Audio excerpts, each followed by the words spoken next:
नारद उवाच प्रणम्य शिरसा देवं गौरीपुत्रं विनायकं भक्तावासं स्मरन् नित्यम् आयुष्कामार्थसिद्धये प्रथमं वक्रतुण्डं च एकदन्तं द्वितीयं तृतीयं कृष्णपिङ्गाक्षं गजवक्त्रं चतुर्थकं लम्बोदरं पञ्चमं च शक्तं विघ्नमेव च सप्तमं विघ्नराजं च धूम्रवर्णं तदाष्टमं नवमं बालचन्द्रं च दशमं तु विनायकम् एकादशं गणपतिं द्वादशं तु गजाननं द्वादशैतानि नामानि त्रिसन्ध्यञ्जपडेन्नरः न च विघ्नभयं तस्य सर्वसिद्धिकरं परम्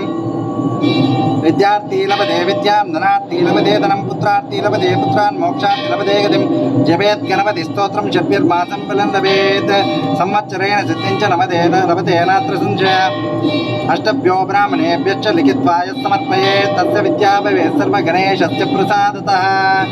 इति श्रीनारदपुराणे संकष्टनाशनं नाम गणेशस्तोत्रं सम्पूर्णम् छप्पन भोग महाराज की जय। छप्पन गणपति महाराज की